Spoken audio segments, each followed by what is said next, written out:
বেনজির আজিজ আনারের ঘটনায় সরকারের দায় দেখছেন বিশ্লেষকরা। দুর্নীতিবাজদের বিরুদ্ধে ব্যবস্থা নিচ্ছে দুদক, বলছেন সরকারের নীতি নির্ধারকরা। ৫ বছরে ১০০ ভাগ ১০০ গুণ ২০০ গুণ ৩০০ গুণ সম্পত্তি বেড়ে যাচ্ছে। এটা তো স্বাভাবিকভাবে কোনো মতেই সম্ভব না। ইতিমধ্যে ব্যবস্থা নিচ্ছে, এ নিয়ে তো কোনো সংশয়ের কোনো সুযোগ নেই।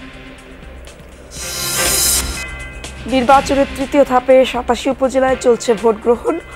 সকালে কম থাকলেও বেলা বাড়ার সাথে সাথে ভোটার বাড়ার আশা। আমাদের ব্যবসা বাণিজ্য আছে, দোকান আছে, তো এই জন্য তাড়াতাড়ি ভোট দিয়ে আবার চলে যাব। পরিবেশটা অনেক ভালোই দেখতেছি। জাতিসংঘ শান্তিরক্ষী দিবসে রাজধানীতে বর্ণাঢ্য র্যালি। অপপ্রচারে নষ্ট হবে না বাংলাদেশি সেনাদের ভাবমূর্তি, বলছেন নিরাপত্তা বিশ্লেষকরা।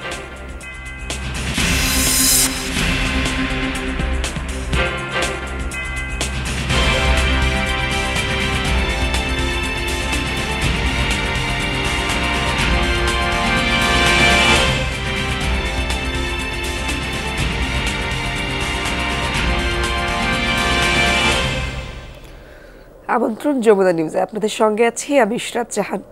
এতক্ষণ শিরোনাম দেখছিলেন, এবার বিস্তারিত। বেনজির আজিজ আনারের ঘটনা দুর্নীতি অনিয়মের টিপ অব দ্য আইসবার্গ, অর্থাৎ ক্ষুদ্র অংশ মাত্র। বিশ্লেষকরা বলছেন প্রশাসন ও রাজনীতিতে দুর্নীতি করেছেন এমন আরও অনেকে আছেন।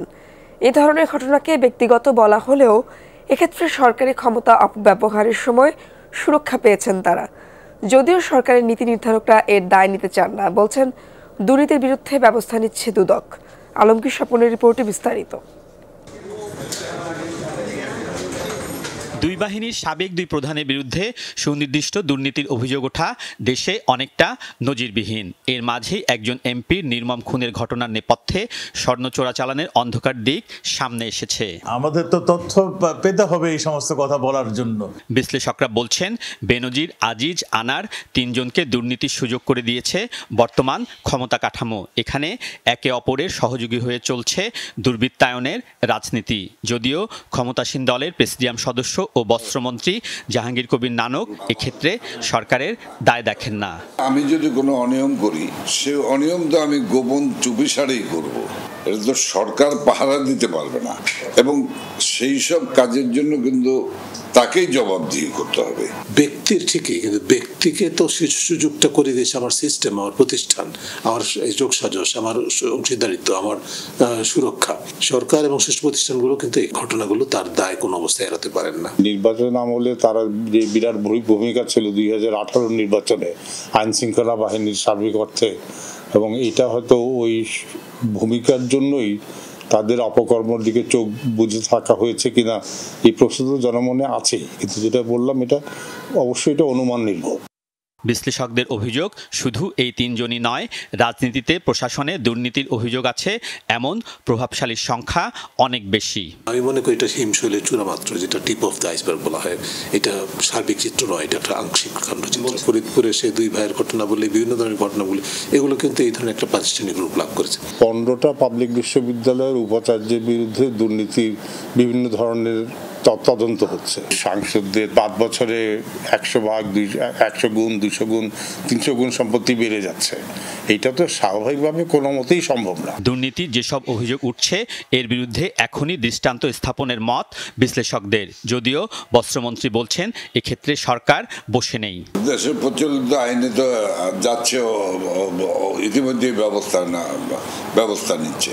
কাজে এ নিয়ে তো কোনো সংশয়ের কোনো সুযোগ নেই। স্যাক্রিফাইস করতে হবে কারণ কিছু না কিছু মানুষকে, যারা বাড়াবাড়ি করেছেন, যারা ক্ষমতার বর্ণাঢ্য সরকারকে বিব্রত করার জায়গায় নিয়ে গেছেন, তাদেরকে কেন সরকার ছাড় দিতে যাবেন? তাহলে তো এই অবস্থা আরো বেশি প্রলম্বিত হবে।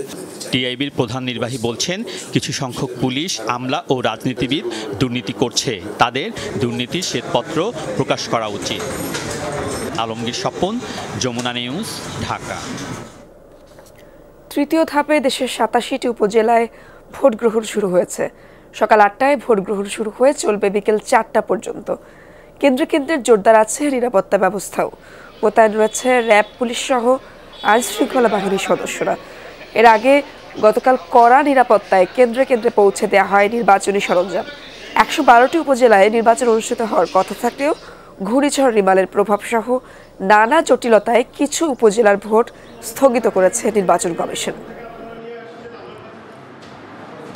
ভোট দিয়ে গেছি, কোনো ভিড় কিছুই নাই, যে আমার প্রার্থী যেটা সেটাকে আমি ভোট দিয়েছি। ভোটের পরিবেশটা খুবই সুন্দর, নিরিবিলি, ভোটাররা খুব স্বাচ্ছন্দ্যে ভোট দিতে পারছে। আমরা নির্বিঘ্নে স্বাধীনভাবে স্বাধীন দেশের স্বাধীন চেতা নাগরিক হিসাবে যে নির্বাচন চাচ্ছিলাম সেই নির্বাচন আজকে অনুষ্ঠিত যাচ্ছে এবং স্বাধীনভাবে ভোট দিয়ে ভালো পরিবেশে বের হয়ে চলে আসছি। দর্শক, উপজেলা নির্বাচনের খবরাখবর জানবো। শুরুতেই যাচ্ছি চট্টগ্রামের চন্দনায় সেখানে আছেন আমার সহকর্মী শহীদুল সুমন। সুমন, ভোটের সার্বিক পরিস্থিতি আপনি কেমন দেখছেন? সেখানে ভোটার উপস্থিতি কেমন দেখছেন?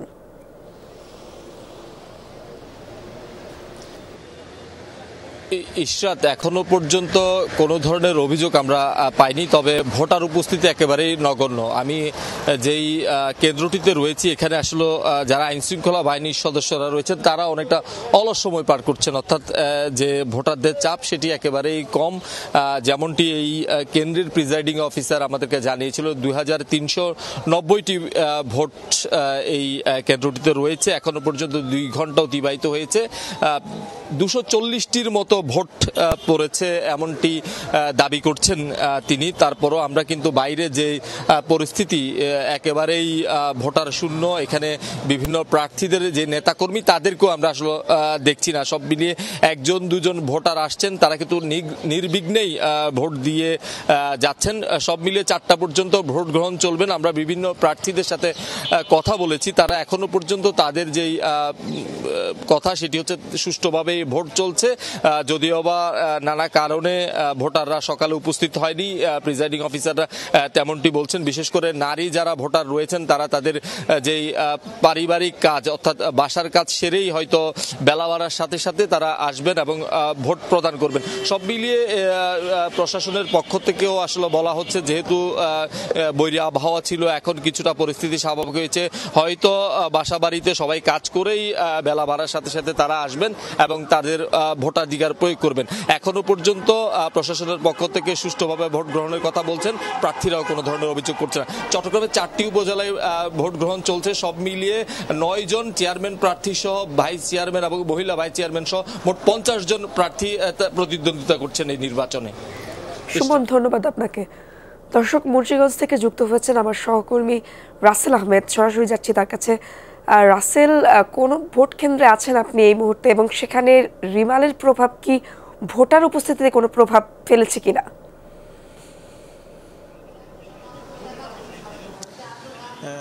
ভোটার উপস্থিতি সন্তোষজনকও বলা যায়, আসলে খুব বেশি না হলে একেবারে যে নেই তেমনটিও নয়। আপনি দেখতে পাচ্ছেন আমার পেছনেও কোনো কোনো কক্ষের সামনে ভোটারদের লাইন রয়েছে, আবার কোনো কোনো কক্ষে অবশ্য লাইন নেই, এমনটি রয়েছে। ফলে একটি মিশ্র অবস্থা রয়েছে। ভোট পড়ার হারের কথা যদি বলতে হয় তাহলে এই কেন্দ্রে অর্থাৎ লিটল স্টার হাই স্কুল যেটিতে আমি আছি, এখানে প্রায় 2500-এর মতো ভোটার রয়েছে এবং এখন পর্যন্ত প্রিজাইডিং অফিসার জানিয়েছেন 2 ঘন্টায় 213 জন, আরও বেশ কয়েক মিনিট আগে তিনি তথ্যটি নিয়েছেন, 213টি ভোট পড়েছে। সেই হিসেব করলে 2 ঘন্টায় 10% ভোট বা 10-এর কাছাকাছি ভোট পড়া খুব একটা অস্বাভাবিকও নয়। এবং সকালের দিকে আমরা যেটি দেখেছি, যারা বিভিন্ন ব্যবসার সাথে জড়িত কিংবা শ্রমজীবী মানুষ, তারা অনেকেই সকালে এসে ভোট দিয়ে গেছেন বা দেওয়ার জন্য এসছেন লাইনে। আবার কেউ কেউ, যেমন একজন চা বিক্রেতার সাথে কথা হচ্ছিল, তিনি বলছিলেন যে তিনি হয়তো আরও বেশ খানিকক্ষণ পরে এসে ভোট দিয়ে যাবেন। তো সব মিলে পরিস্থিতি আসলে এমন যে ভোটাররা আসছেন, ধাপে ধাপে আসছেন, খুব বেশি ভিড় নেই, আবার একেবারে ভোটার উপস্থিতি নেই এমনটিও বলা যায় না শ্রীনগরের এই উপজেলার ক্ষেত্রে। রাসেল, ধন্যবাদ আপনাকে।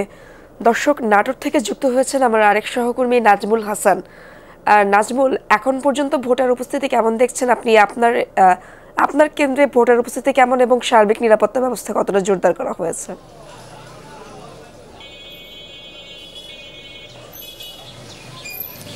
আমি এখন আছি বড়াই গ্রামের শেখ ফজিলাতুন্নেসা মহিলা ডিগ্রি কলেজ মাঠে।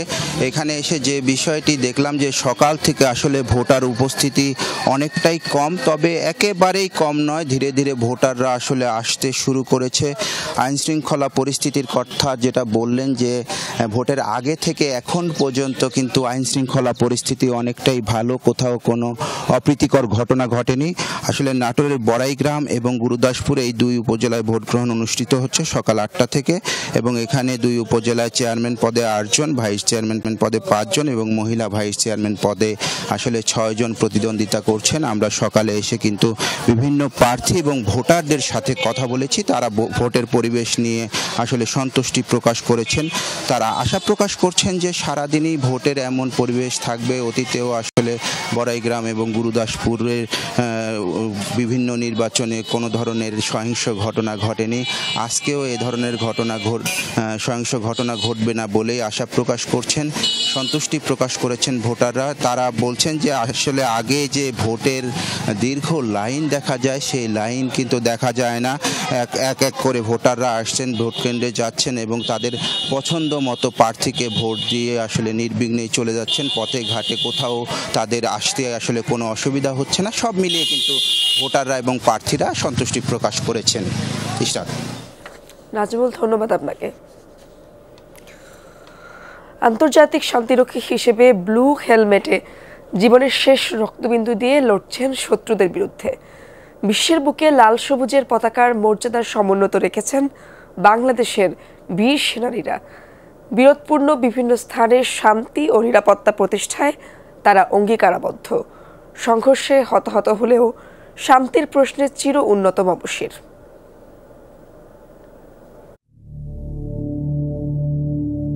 পথে পথে আইডি আর মাইন, সন্ত্রাসী হামলায় যে কোনো সময় মৃত্যুর ঝুঁকি।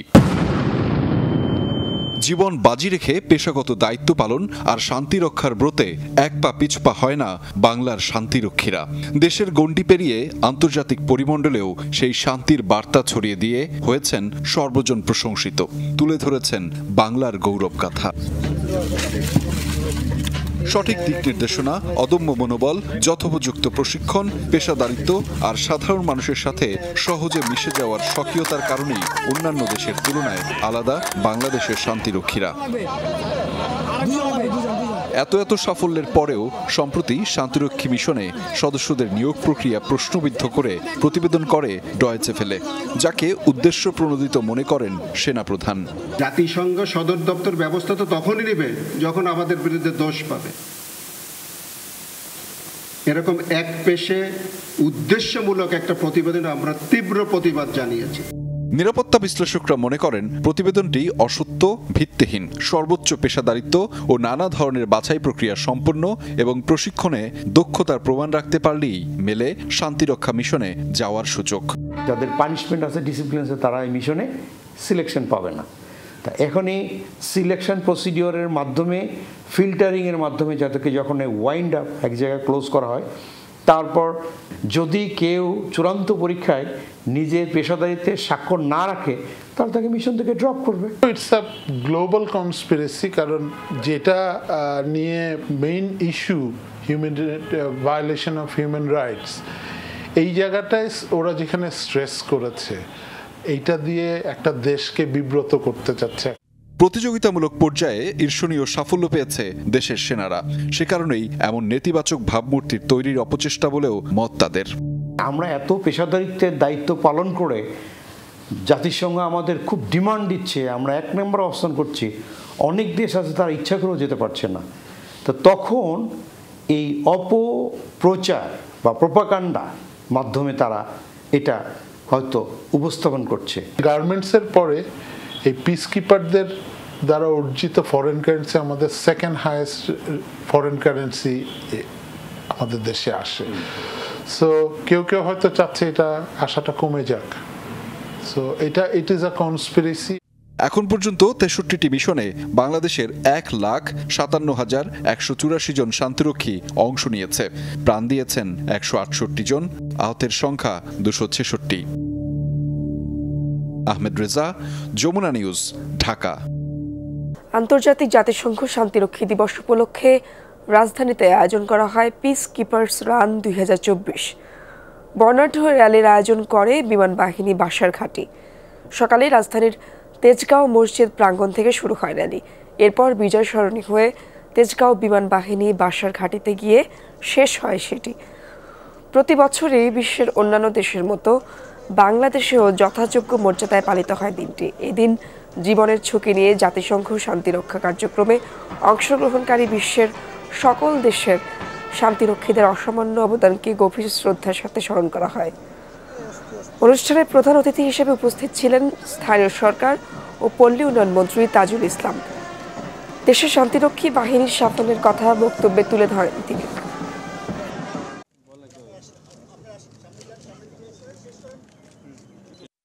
Our peacekeepers act as peace ambassador, promoting Bangladesh internationally as a country that respect and uphold the value of peace.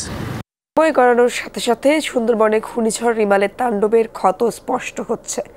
উপড়ে পড়ছে গাছপালা, ক্ষতিগ্রস্ত জেটি, মিঠা পানির আধার সহ বন বিভাগের বিভিন্ন স্থাপনা। অনেক বন্যপ্রাণী মারা গেছে বলে শঙ্কা বন বিভাগের। লোকালয় সংলগ্ন নদীতে ভেসে এসেছে বেশ কিছু হরিণের মৃতদেহ।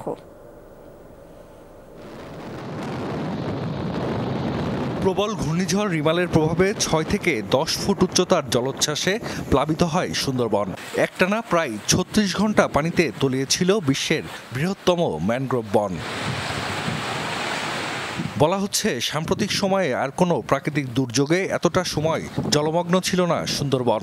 তাই বন্যপ্রাণী হতাহতের সংখ্যাও বেশি হয়েছে বলেই শঙ্কা। লোকালয় সংলগ্ন নদীতে হরিণের মৃতদেহ ভেসে আসছে। আহত বেশ কয়েকটি বন্যপ্রাণীকে চিকিৎসা দিয়ে আবার বনে ছেড়ে দিয়েছে বন বিভাগ। অতীতে কখনোই সুন্দরবনে জলোচ্ছ্বাস বা ঘূর্ণিঝড় 5 থেকে 6 ঘন্টার বেশি ডিউরেশনে ছিল না।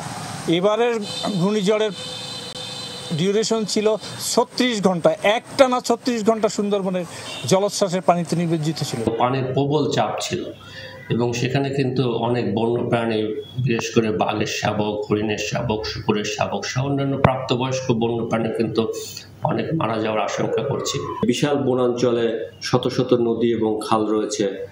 কোথাও যদি বন্যপ্রাণী মারাও যেয়ে থাকে, সবগুলো আসলে বরং অধিকাংশ কোনো তথ্য আসলে পাওয়া যাবে। ঘূর্ণিঝড়ে সুন্দরবনের কটকা, কচিখালী, দুবলা, নীলকমল, মান্দারবাড়িয়া ও কোকিলমণি ফরেস্ট ক্যাম্পে বন বিভাগের বিভিন্ন স্থাপনার ব্যাপক ক্ষতি হয়েছে। ভেঙে গেছে কয়েকটি জেটি। জলোচ্ছ্বাসে নোনা পানিতে তলিয়ে যাওয়ায় নষ্ট হয়েছে শতাধিক মিঠা পানির আধার। ঘূর্ণিঝড়ের আঘাতে আমাদের এই যে অফিসগুলো লন্ডভন্ড হয়ে গিয়েছে এবং আপনার যে সুপেয় পানির যে আধার ছিল সুন্দরবনে, সে আপনার বনকর্মীদের সুপেয় পানির জন্য, বন্য প্রাণীদের সুপেয় পানির জন্য যে আধারগুলো ছিল, সমস্ত পুকুরে লবণ পানি প্রবেশ করেছে। প্রাকৃতিক দুর্যোগের সময় বন্যপ্রাণীর আশ্রয়ের জন্য সুন্দরবনে বেশ কিছু মাটির উঁচু টিলা তৈরি করে বন বিভাগ। আশ্রয়স্থল আরও বৃদ্ধির তাগিদ দিয়েছেন গবেষকরা। বাঘ, হরিণ, শাবক মাত্র 6 ঘন্টা পানির ভিতর বেঁচে থাকতে পারে। এসব বন্যপ্রাণীদের ভাগ্য কি ঘটেছে সেটা হয়তো কখনোই জানা যাবে না। সুন্দরবনের যে উঁচু টিলাগুলো আছে সেখানে আমাদের বন্যপ্রাণীর আশ্রয় নিয়েছিল, সেটার সংখ্যা মাত্র 10টি। 6000 বর্গ কিলোমিটারের সুন্দরবনের জন্য এটা খুবই অপ্রতুল। ঘূর্ণিঝড় রিমালের তাণ্ডবে সুন্দরবনের গাছপালার ক্ষয়ক্ষতি নিরূপণে আরও সময় লাগবে বলে জানিয়েছে বন বিভাগ। জাহিদ হাসান, যমুনা নিউজ। রাস্তায় ধাক্কা নিয়ে কথা কাটাকাটি, এরপর পথচারী বেশে কয়েকজন মিলে মারধর, এরপর ভুক্তভোগীর কাছ থেকে ডাকাতি করা হয় 70 লাখ টাকা। দিনে দুপুরে চাঞ্চল্যকর এই ডাকাতি ঘটেছে রাজধানীর ইসলামপুরে।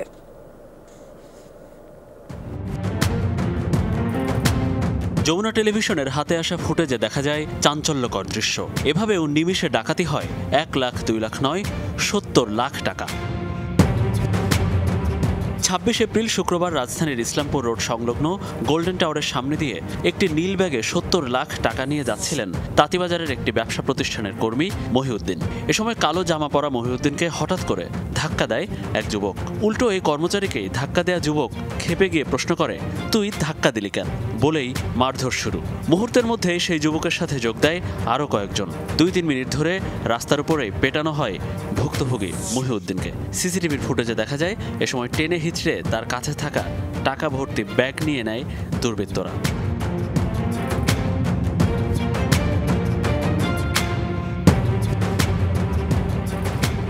কিছু বুঝে ওঠার আগেই পাশের গলি এবং আশপাশের সড়ক ধরে পালিয়ে যায় ডাকাতরা। তাদের পালিয়ে যাওয়ার দৃশ্য ধরা পড়ে সিসি ক্যামেরায়। পালিয়ে যাবার সময় এক দুর্বৃত্তের হাতে দেখা যায় টাকা ভর্তি নীল সেই ব্যাগ। ঘটনার পরই রাজধানীর কোতোয়ালি থানায় মামলা করে ভুক্তভোগী মহিউদ্দিন যে প্রতিষ্ঠানে কাজ করেন সেটার মালিক আকিদুল ইসলাম। এজাহারে তিনি উল্লেখ করেন, পুরান ঢাকার ব্যস্ত এলাকায় শত শত মানুষের সামনে দিনে দুপুরে এই ঘটনা ঘটলেও কেউ এগিয়ে আসেনি। পরে মহিউদ্দিন পার্শ্ববর্তী পুলিশ ফাঁড়িতে গিয়ে সহায়তা চায়। পরে ফুটেজ দেখে ঘটনার সত্যতা নিশ্চিত করে পুলিশ। এদিকে ঘটনার 1 মাস পর ডাকাতিতে জড়িত 3 জনকে গ্রেফতার করেছে ঢাকা মহানগর গোয়েন্দা পুলিশের লালবাগ বিভাগ পুলিশ। উদ্ধার হয়েছে বেশ কিছু টাকাও। মনিরুল ইসলাম, যমুনা নিউজ, ঢাকা।